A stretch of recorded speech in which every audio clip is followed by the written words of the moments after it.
Mexico. Refried beans. Chipotle peppers. Avocado.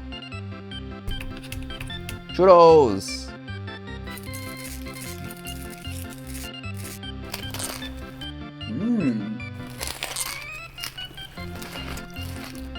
Spicy. Vietnam. Mắm tôm.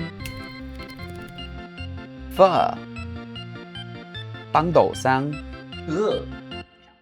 Long Nian onsen. Muay tôm. Coconut coffee.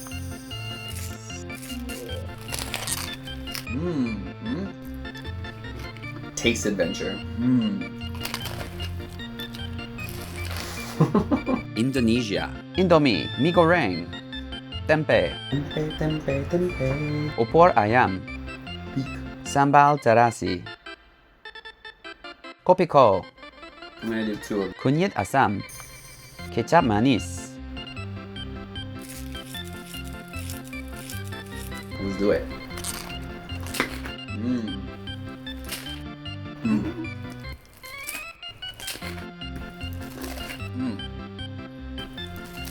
Oh, it's really spicy. The Philippines. Chicken adobo. Amazing. Oishi prawn crackers. Ube. Opia baboy. Steak. Pichi pichi. Okay. Bagong padas. Water spinach chips. That's really big. Paros corn chips. Rice.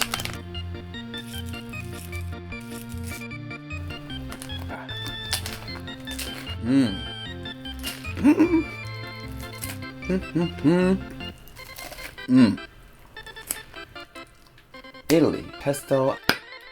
Anchovies. Spaghettini. Balsamic cream. Olives. Pastry. I don't know. Nutella. Parmigiano Reggiano.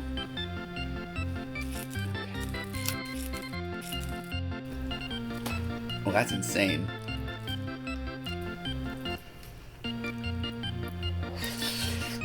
The United Kingdom. Mushy peas. Baked beans. Fish and chips. Blah. Crisps. Digestives. Wow. And clotted cream.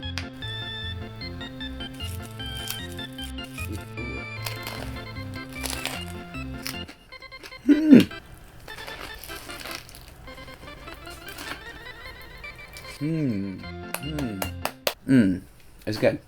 We're back for Unhinged Mukbang, I guess volume 2. I want to go ahead and go through this a little bit more to explain myself. So once again, I'm copying 2 Japanese ASMR food bloggers who often do 6 different cultural variations on a single food. I'm doing rice paper again. I'm not as creative as they are. What my goal was in the last video was to use 6 different countries' foods, all of the very popular foods from those countries. So what I did last time with Japan, Korea, Taiwan, Australia, America, and France, it was all foods that I already knew a little bit about. This time I wanted to try many different foods from countries I have not had much food from. I chose Indonesia, Vietnam, and the Philippines because I have good friends from these countries and I could use them to research the foods a little bit and kind of bounce my research off of them. But I'm really excited to try the Filipino, Vietnamese, and Indonesian foods because these are things I've not really tried too much of before. England I chose because England gets a very bad rap for its food culture and cuisine, so I think that'll be interesting. I'm really excited to try these this time, so let's see how it goes. Mexico. Frijoles refritos, or refried beans, are not called refried beans because they have been fried again. Apparently, the Spanish prefix re can be to do things more than one time, yes, or to do them again, or it can also mean to do things well or to do things thoroughly. So these beans are not twice fried beans. These are beans that have been well fried. The indigenous people would boil and mash the beans. When the Spanish colonizers came, they brought pork with them, and then people started adding pork to this, which gave it a much richer and deeper flavor. The beans that are used vary by region, but these are black beans. Are you kidding me? What do I do now? Got it. Chipotle peppers in adobo sauce. These peppers are old. I mean, the can is a little bit out of date, but what I mean is that the process of smoke drying fleshy jalapeno peppers, which are prone to rotting, has been around in Mexico for a very, very, very long time. By smoke drying the peppers, they would not rot quickly. The sauce that is in these, the adobo sauce, is a sauce that also has a very complex history. The word adobo itself means to marinate or pickle, which was the original intention of this sauce. It was used to preserve meat for a longer time. So in this sauce, there would be a vinegar or citrus that would act as an acid to preserve the meat, and also chilies for spice. Over time, it evolved beyond preservation and turned into a culinary thing of its own. This is such a versatile sauce, and it will not be the last we will be seeing of it. So good. Free shavakadu. Millions of years ago, large mammals like mammoths or giant sloths would eat these fruits whole and then poop out the seeds with a pile of fresh manure, allowing the seeds to grow and spread around. When these animals died out, the avocado should have died out as well, but they have a survival mechanism called being very delicious. So farmers kept these things alive. They really should not be alive today, but we're happy that they are. So I guess the lesson here is to be delicious. And now, most of the avocados grown in Mexico are Hess avocados that look like this. This is a Taiwanese avocado. It does trace its ancestry back to Mexico or Central America, but it's really interesting. It's quite a different look. And the inside is, ooh, reveal. There was also one more piece of misinformation that I wanted to talk about. There is this etymological rumor flying around. The Nahuatl word for avocado was their word for testicle, because look, and like the texture on this, testicular texture. However, this was kind of a mistake or something that was spread around by a man who wrote a dictionary. They may have used the word avocado as slang for testicles, but it was never the actual word for testicles for these people. Churros. I'm so sorry for how these look. There's a churro restaurant near my house. I was hoping to buy churros to put in this, but the lady was sold out, so I had to make these myself. I do not have the star tip that is used for these. And I also found out churros aren't even Mexican. I thought they were Mexican. Apparently they're Spanish or Portuguese, but apparently they might not even be Spanish or Portuguese. It might be that Spanish and Portuguese people went to China, saw a Chinese fried dough called youtiao, and brought that back to Spain and Portugal. The Spanish people added sugar to it, made it a sweet thing, and then the Mexican people added cinnamon to it. So this is the best you're getting for this. I'm so sorry. This is not refried beans, chipotles with adobo sauce, avocado, churros.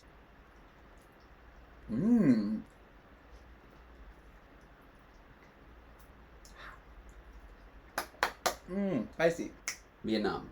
Mam Tom is something that is often compared to foods like durian or marmite, that being a food with a very, very strong taste and a kind of love it or hate it attitude toward it. Being that this has a deeply umami flavor, it's used sparingly, usually. This is a shrimp paste that is salted and fermented. This sauce allowed people in Vietnam to have access to seafood when access to seafood was not really that easy. Since its inception, this sauce has made its way to being one of the top condiments amongst the Vietnamese cuisine, alongside nuoc mam, which is fish sauce, nuoc tong, which is soy sauce, and in addition to mam tom, there's also mam zuoc. I don't know if I'm saying that correctly. Nam zuoc is saltier. It's made with a smaller shrimp and ground into a finer paste. This one is said to be the much more flavorful, pungent of the two sauces. So I went with this one for your entertainment. Like, the smell of this is quite intense. I can see why people don't like it. During the research of this video, I found that fermented foods like this one are less likely to cause an allergic reaction than fresh foods. So if you are allergic to shrimp, this might be your gateway into enjoying shrimp. Maybe. Wow. Ooh. I'm gonna give it a try. See how this goes. This is really good. It is a very strong taste though, so I'm gonna be very, very not generous with this sauce. Okay. This is so hard to show. Pho. pho. With all these foods that have such a long history, I kind of expected that pho would also have a long history. But it seems that pho originated from the north of Vietnam in the early 1900s. Vietnamese people did not really eat beef very much until the French colonists came. There was an excess of beef scraps and beef bones, and so the Vietnamese people began to make soup out of it. So this soup may be a marriage between French and Chinese and Vietnamese cuisines. After the Vietnam War, this soup spread around the world, and on a personal note, this is such a comfort food. It tastes so good, and I'm sure it's the same for many, many people. Pho. This is a... Gotta get that basically. Bang Dao Sang. Bang Dao Sang is a cake that comes from Haizuong province in the north of Vietnam. Yes. It is made from roasted or steamed mung beans. The story goes that a king was passing through and gifted one of these cakes. He was so impressed by the flavor that he decreed that they were allowed to print on the cake's packaging a golden dragon, the symbol of royal power in Vietnam. If that's not an endorsement for your food, I don't know what is. The ingredients for this cake are quite simple, being the beans, flour, sugar, and pork lard. Sometimes they use grapefruit flour oil as well. They are meant to be enjoyed with a strong and bitter tea, but that's not how we're enjoying them today. Ugh. Ooh, that crumbles nicely.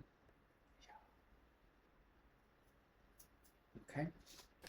Long Nhan Om Sen. This is dried longan stuffed with lotus seeds. Longan is also known as dragon eyes. This used to be a delicacy reserved for royal people because, as I said, dragons were a symbol of royalty in Vietnam. This also used to be incorporated into a sweet soup called Che Hat Seng Long Nhan. Maybe. Moi Thom. Moi Thom is shrimp salt. It comes from Tây Ninh province in southern Vietnam. Despite the fact that this province is entirely landlocked, they do produce this. They would go to neighboring provinces where shrimp were available. They would mix them with salt and chilies in order to preserve them. During times of war and famine, this salt was one of the only ways that people could get some of the necessary nutrients they need to survive. Interestingly enough, when I was researching this, one of the main things that the Vietnamese people use this on is fruit. So maybe my putting it on this is a little bit not blasphemous. Well, that's insane. Oh my god. That's so good.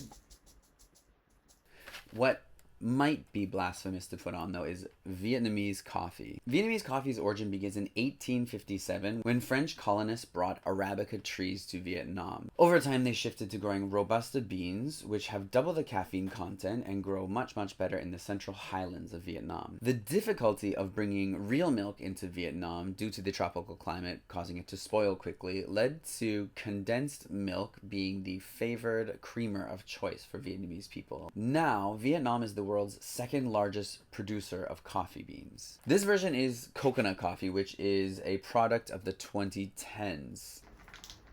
That smells heavenly. It's sticky. Mam Tom, Pho, Ban Do Sang, Long Nan Om Sen, shrimp salt, Vietnamese coffee. This is gonna be an interesting one.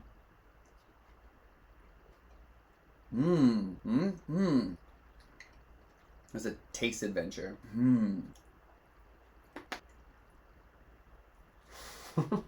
The Mam Tom is so strong, but the flavor is really good. I really enjoy it. It's kind of a nice trip because you go through like very salty and then very sweet. It's like a nice food journey, but it's unmistakably Vietnamese flavors. Indonesia. Indomie, mee goreng. Mee goreng is Indonesian for fried noodles, and it's believed to have been inspired by chow mein. Chow mein being Chinese for fried noodles. It's usually flavored with garlic, shallots, sweet soy sauce, more on that later, and sambal, which is a chili paste, also more on that later. In 1972, Indomie was founded in Jakarta. Indomie being a portmanteau of Indo for Indonesia and mi, which is Indonesian for noodles. 10 years later, in 1982, they released these nasi goreng noodles, which kind of spread around the world to become the first successful dry instant noodle. This is really impressive, as it seems like Indomie was more spread around by word of mouth than by impressive marketing campaigns. It was kind of spread around by college students going to other countries and bringing it with them. It is so popular, in fact, that some people in Nigeria use Indomie as just the generic word for instant noodles. Like other products before it, Kleenex, Band-Aid, heroin, Sharpie. These words all used to be brand names, but now they're just like the generic name for the thing that they are. It's really amazing.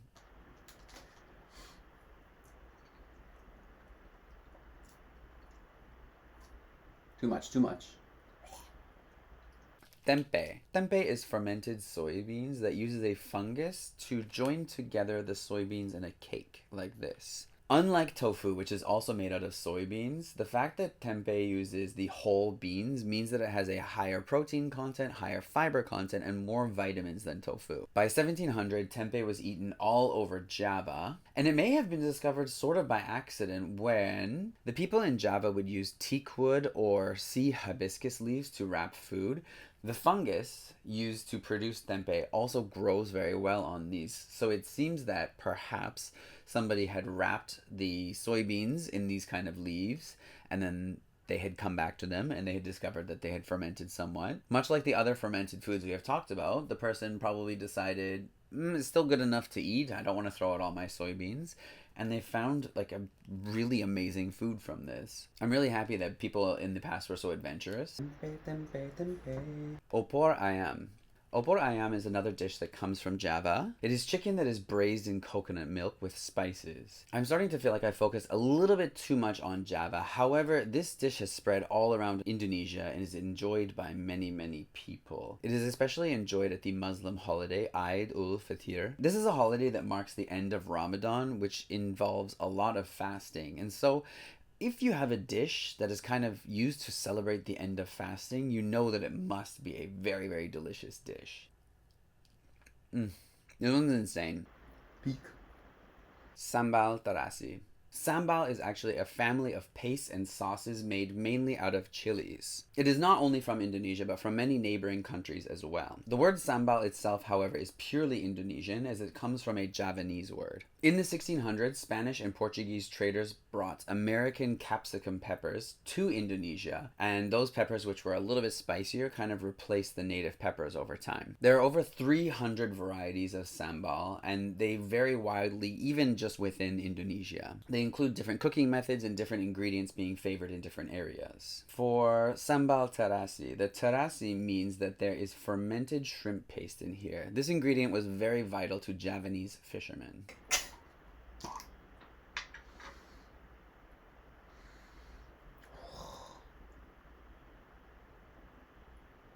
Oh my god. So good.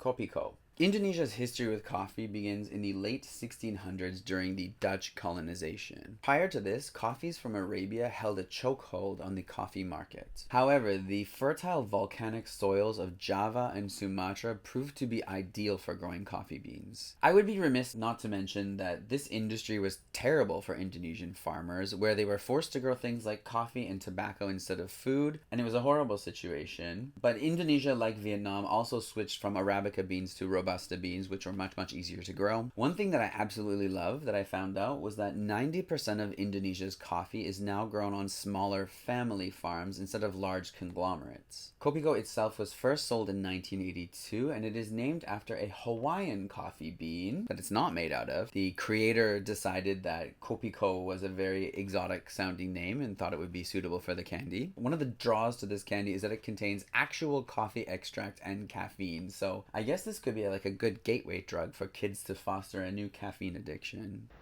I'm gonna do two of these. Kunyit asam. Kunyit asam also comes from Java in the 1700s. It is a mixture of tamarind, turmeric, and palm sugar. This was used by ancient healers to treat royalty for a variety of concerns, including menstrual symptoms like cramps and fatigue. And it was also used to boost vitality. It is said to reduce inflammation and boost immunity. Kunyat Asam is just one of a whole family of tonics called jamu.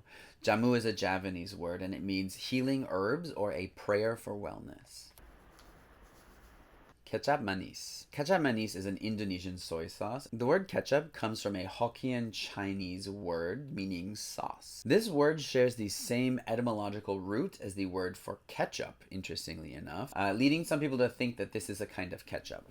But it's not, it's soy sauce. The Dutch and British people brought the sauce from China and took it back to their countries and kind of just stuffed it so full of tomatoes until it became tomato sauce. White culture. In a similar fashion, Chinese settlers in Java brought the sauce there. They added some sugar, they added spices like cinnamon, cloves, and anise, and kecap manis was born. Now, kecap manis accounts for 90% of soy sauce production in Indonesia.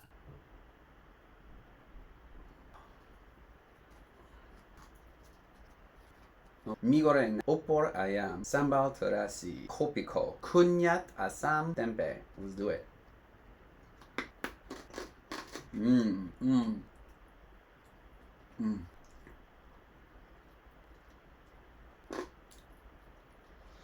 Spice from the sambal came at the end there. It was actually really good. It was really spicy. You know, coffee adds such an interesting flavor to things that oh, it's really spicy. Oh, spicy. Well, I got a lot of sambal in there.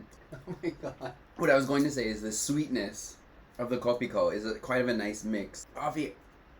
Oh, it's getting spicier. It's worse than the buldak. Tempeh saved me. It was a nice one. It wasn't as extreme as the Vietnamese one, which went through like a lot of different flavors. The kunyat asam was not very noticeable. Oh, it's really good.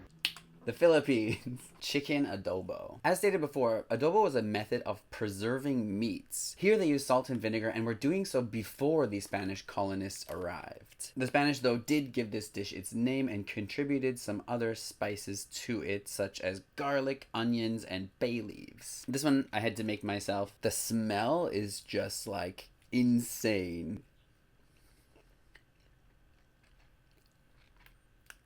Oh, it's so good. If this is how the sauce packet tastes, the actual taste must be so amazing. Oishi prawn crackers. This company was founded as Li Weiwei in 1946 by two first-generation Filipino brothers who were the children of Chinese immigrants. Their brother Ben also founded the Filipino clothing brand Bench, which is one of the best clothing brands in the world. Originally, the company repackaged cornstarch and coffee, but began selling Oishi prawn crackers in 1974. Ube. Ube has been grown in the Philippines for like 10,000 years. And the root itself helped Filipino people through hardship and difficult times. It is very nutritious and delicious. I'm not sure how nutritious and delicious this version of it is. We'll see. That's really good. Hopia baboy. This is a savory and sweet Filipino pastry. It's usually stuffed with things like winter melon or green onions, and the whole thing is bound together using pork lard. This pastry is thought to have come from Fujian province in China. Immigrants brought the pastry to the Philippines and modified it to suit local tastes and local ingredients. I promised my friend I would try this by itself, so I'm just gonna eat one. I'm gonna be so full.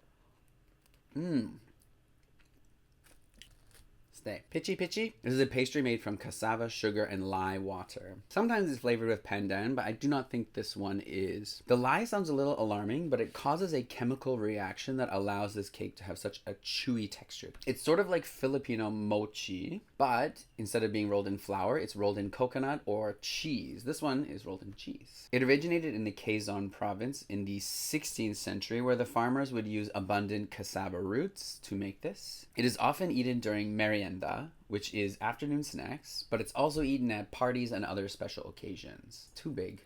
Okay. Once again, I promised my friend I would eat one of these, so I'm getting like a lemon kind of taste. It's not as chewy as mochi. It has a really, really nice texture to it. Bagong paras. This is a condiment made from the fry or babies of a rabbit fish. I'm not going to show you what a rabbit fish looks like. It's not as cute as whatever you're imagining. whatever you're imagining is much, much cuter. This is similar to all the other fermented shrimp and fish products that I've already mentioned. It was a way to store excess catches in a time when refrigeration was not possible. When the Spanish people colonized the Philippines, they hated the smell of this and they tried to ban it. Karens, I guess. The USA also banned or heavily regulated this product for a while, possibly because of the content of potassium iodate in it. Potassium iodate can be used to make explosives, so I guess you could say that this sauce is the bomb. I'm sorry, that was really bad. Whew. On the positive side, look at how this is packed. I don't know how. How did they get the fish to all go in the same way? It's really impressive. Where's my fork? Fork? Cute. Oh. Yeah. Ugh. Very strong flavor. Water spinach chips. This brand only launched in 2021, but it has become maybe insanely popular. Reports online are conflicting. The upsetting part about these is this brand was launched by a 17-year-old called Josh Mojica. I wanted to hate on him, but look at this handsome man. He's got drip, he's got style, good for him. Apparently he was hand making these chips until he became a millionaire, which makes me depressed. He also used his social media platforms to make these chips go viral. Looking online, there's some interesting discourse about Josh Mojica, and I will leave it at that. Ooh, I'm just gonna put one of these. That's really big. It's like a breaded leaf. Taro's corn chips. These beloved snack foods are a little bit shrouded in mysteries because of the logo. This letter here, the Filipino people went back and forth for years and years trying to decide if this is two T's or a big H. So for the longest time, some people were calling this tattoos. Some people were calling this tahoos. Apparently it wasn't until 2018, 32 years after the founding of this product, where the company came out and said, it's two T's, it's tattoos, okay? I could not find a lot about this online, but I did find one Reddit thread where on a different package of chips, they have a cow with a cross through it. And so the woman, I guess, contacted the company and was like, why is this on your bag? And the person at the company was like, I don't know. I asked the person next to me. He doesn't know. I'm not sure it's why it's like that. But apparently they are a dairy-free chip. And as a last note, look at the little guy on here. Love that. Sweet corn flavor. Lastly, a Filipino friend told me that if I were to not include rice in this dish, it would not really be a Filipino dish. So, there is a stereotype that Filipino people eat rice with everything.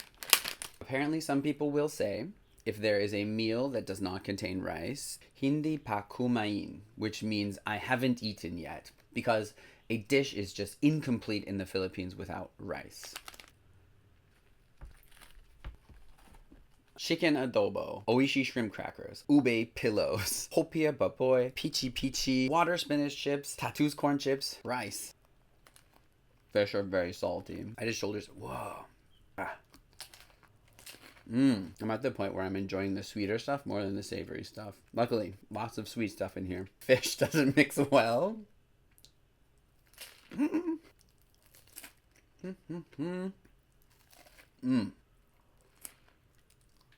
A lot of these are really nice because you get a mix of sweet and savory, especially with the condiments. The Asian condiments, most specifically, are very salty. The various pastries and chips and cookies I put in really cut through the bagong padas, which is a very strong flavor. I need to find some way to use all of this. Italy. Pesto alla Genovese. Pesto owns its roots to a Roman paste. They would grind up this paste in a mortar and pestle, in a mortar with a pestle, and the name of this paste was called mortem, which has nothing to do with death. Both the words for mortar and mortem sharing a root that means to bite or to crush. Genovese sailors made a sauce using garlic, walnuts, vinegar, and olive oil in order to preserve food for long voyages. After this, basil was integrated into the sauce, and now pesto kind of exists in the form we know it today. Anchovies. So anchovies have been used in Italy since Roman times. And now today I have had all manner of fish, from various countries. I think it's kind of beautiful that so many of the countries that we have visited today have kind of different preserved fish or shrimp pastes in them. It's kind of nice to see this kind of cultural backbone in preserved fish. In Rome, they used to make a sauce out of fermented fish as well, and it would use anchovies as the base. It was called garum. Much like its Asian counterparts, anchovies are used in many, many dishes, but also used in very, very small quantities because it does pack a powerful, flavorful punch. Too oily. Sir, no thank you. Okay. Can you... Why is the oil so... too much oil. The Italians need to learn from the Filipinos how to pack their fish properly. Spaghettini. Just kidding.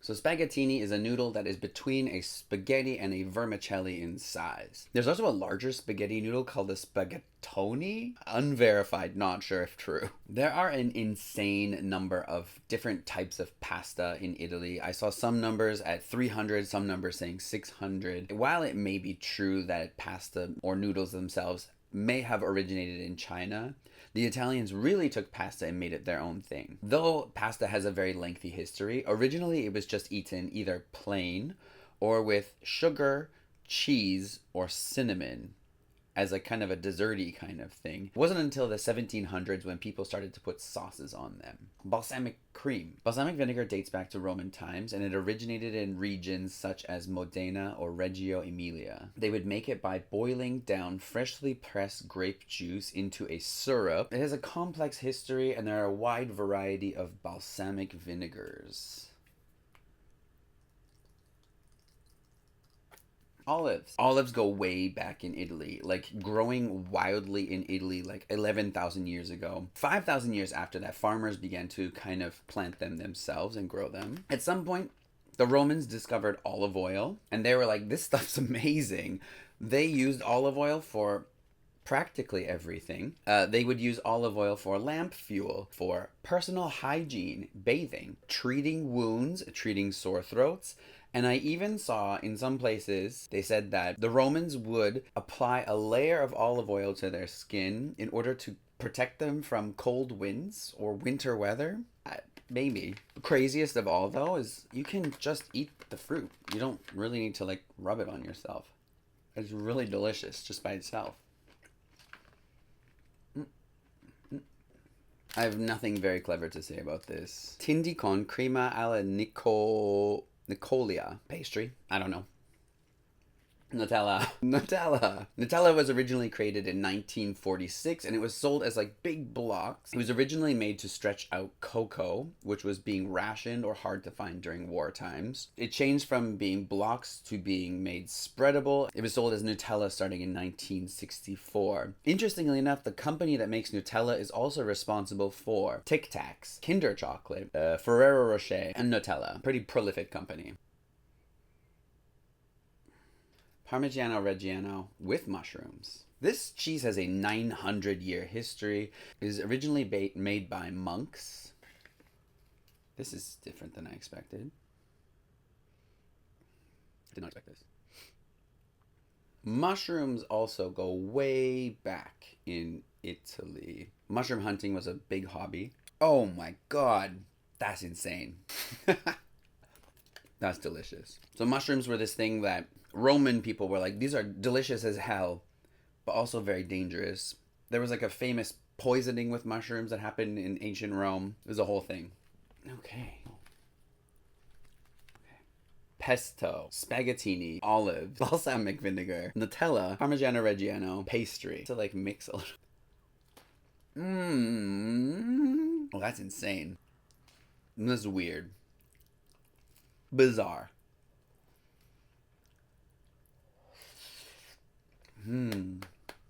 That was insane. All of the flavors came through, and it was all like coming in at different times. That's the most bizarre one I've had.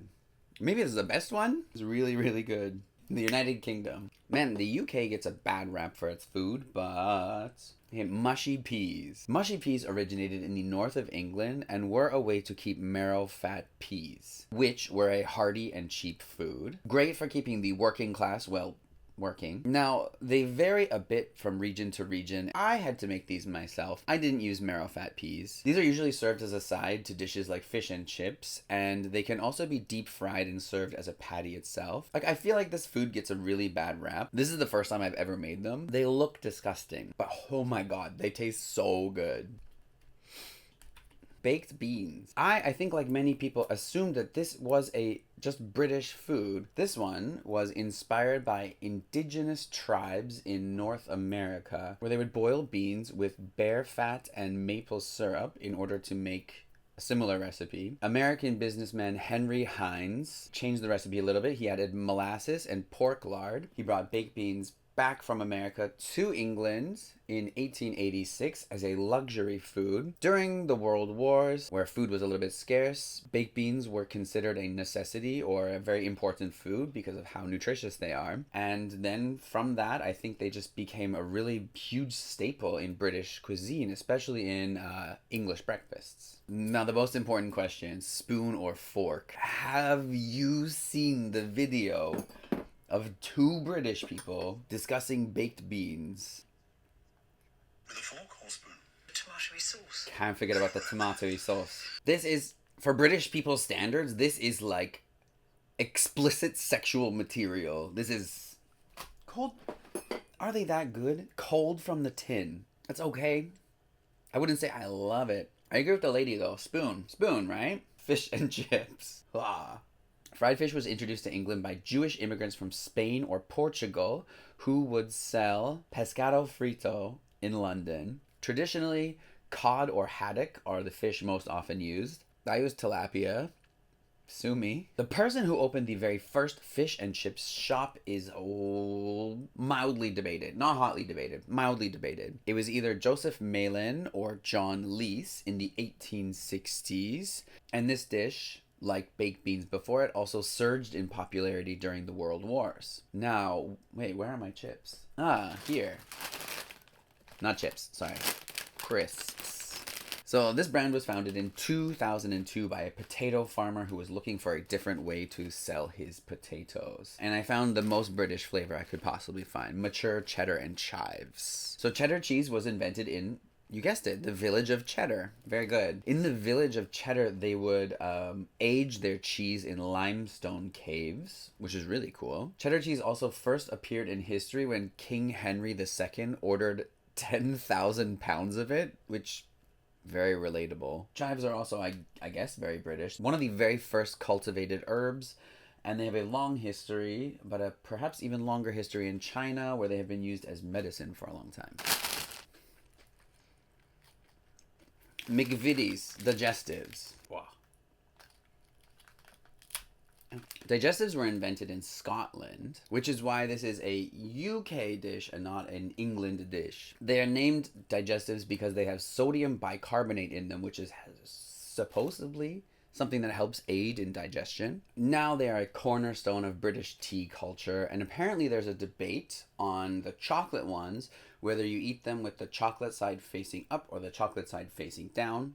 So in order to not be political, I chose the non-chocolate ones. I also chose the light ones, which is kind of the equivalent of getting a diet soda with your like insanely unhealthy meal. Clotted cream. This stuff may have been introduced to British people by the Phoenicians, Phoenicia being an area kind of on the east of the Mediterranean Sea. So it was introduced to farmers in Devon or Cornwall like 2,000 years ago. It was a method of preserving buffalo milk at the time. So how this is made is they take out all of the liquid, leaving mostly milk fat. So this is mostly very, very fatty. By taking out the liquid and leaving mostly fat, this slows the growth of bacteria and germs that would make the milk spoil. It is usually served with fruit preserves on scones and not in this.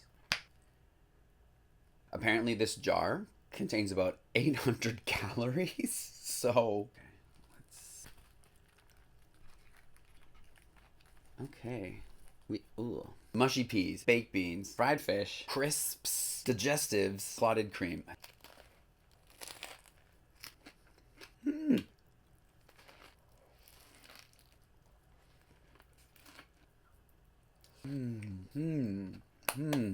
Compared to all the Asian ones, that one was kind of nice and bland. There were so many like really strong flavors in the other countries, and so that one was kind of a little bit more, you know? It's good.